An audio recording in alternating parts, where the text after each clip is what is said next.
different attachment would have a different wound. And those wounds, it's what I needed did not happen.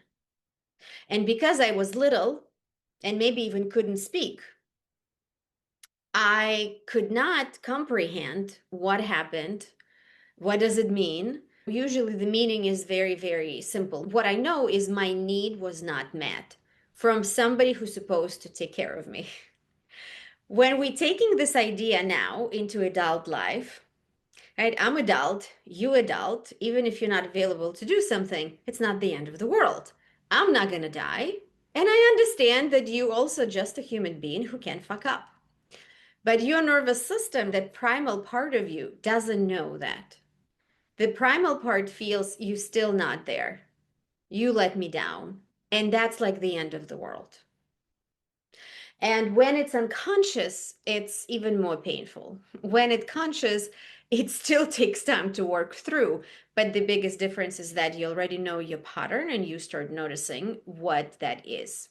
There is 3 insecure attachments into comparison to secure attachment.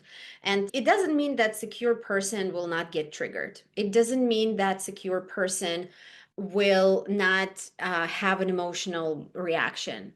It doesn't mean that secure person will not set a boundary. It doesn't mean that secure person will not choose to leave when the relationship doesn't work for them. The difference is that secure person has less meaning put into their partner. Like their partner mood is not the end of the world for them. Their partnered fuck ups is not the end of the world for them. In a way, they hold their partner in best intent, seeing the best in them, not thinking that they are going to do something awful, versus insecure attachments. So we have anxious attachment or anxious preoccupied, we have fearful avoidant, and we have dismissive avoidant. So anxious attachment, it's kind of like the extreme of the spectrum. Dismissive avoidant is extreme of the spectrum. Fearful avoidant, it kind of can fluctuates. With some people, you can be more anxious. With some people, you can be more avoidant. So for somebody who is anxious, they need reassurance, and it's like I'm okay if you tell me I'm okay. I'm okay if I can feel your love all the time. The challenge is they constantly watching for the person will disappear or will be there. So your brain picks up everything that's missing versus appreciating everything that is. And when I'm constantly looking for things that's missing, I start creating more experiences like that. A person who didn't intend to stood me up, something will come up because I'm through that experience, I'm reliving my self-fulfilling prophecy.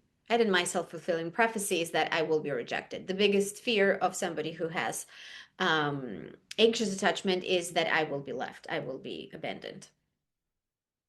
And the underlying belief is that I'm unlovable.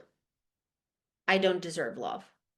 So people who have anxious attachment often can be people pleasers and can be very preoccupied to be nice and to be good and to be accommodative and to be attentive, because there is this belief that I need to earn to be loved. I cannot just be loved because I'm existing. What are you talking about? And the better I am, the more useful I am, the more accommodative I am, then the more valuable I am. And then if I'm valuable, then, well, they definitely cannot leave me. So there is a desire to find ways to fulfill your partner and do things that nobody else is doing. But at the core of it, we're not doing it because we're fool. We're not doing it because I want to. I'm not even doing it that because I love you.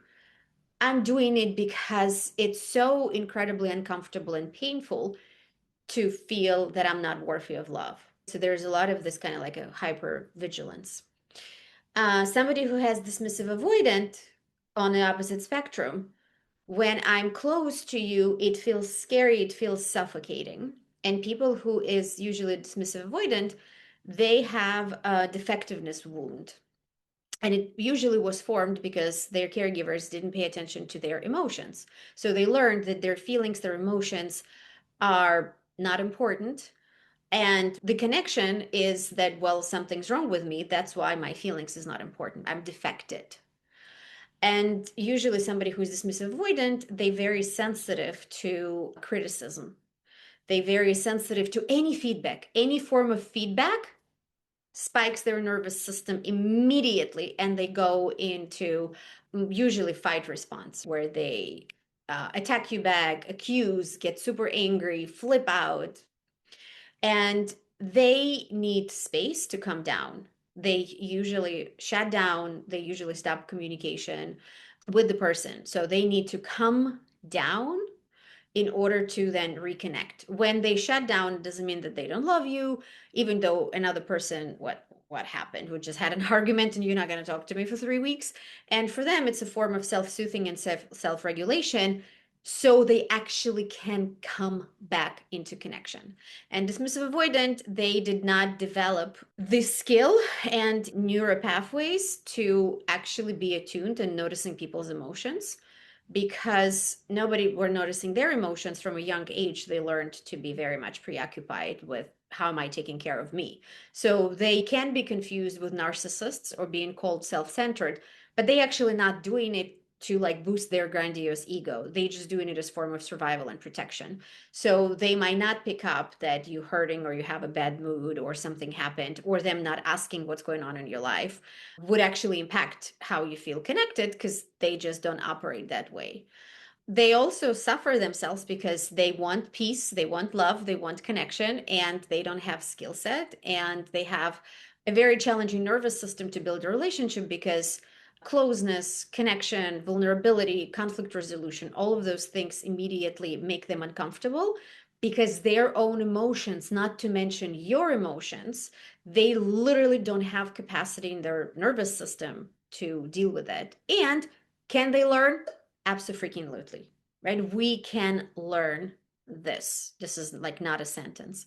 And somebody who has a fearful avoidant, usually somebody who was not like literally betrayed by their caregiver, but the mental connection that they made is that I was betrayed. That experience of being dropped, the experience of not having their caregivers giving them what they need in whatever situation. And it can be something as very small that you were left with, I don't know, your grandparents or aunts for several, I don't know, days. And if that was not properly explained to a child, or that was very shocking for their nervous system, they were not ready, or they were like very much into connection to their caregivers, that absolutely will register in the body as a betrayal.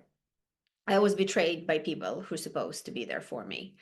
And then you go through relationship, and any small thing that your partner will do, you will not see it through the lenses, oh, they were busy, they were not available. You're going to see it through the lenses, of course they betrayed me. Of course I'm not important. Of course they're not there for me. Because you scan every single time, are you there for me? Are you there for me? Are you there for me? The hypervigilance kicks in. And if you're in a relationship with somebody who is more anxious, you're going to be more avoidant in that relationships. If you're in a relationship with somebody who is avoidant, you're going to be more anxious. But the challenge of fearful avoidant attachment is that you cannot relax when the person next to you. You literally sitting there and you waiting, what are they going to do next to let me down? So it's excruciatingly uncomfortable. And all of them, as humans, all of them want love and connection. And there is your internal blocks around it. So when you work with attachment, the first thing you need to know is that, what is the story? What is my red thread that I see in every single person I've been in a relationship with? What is the red thread? Because once you know your mental self-fulfilling prophecy, then you can start working with it.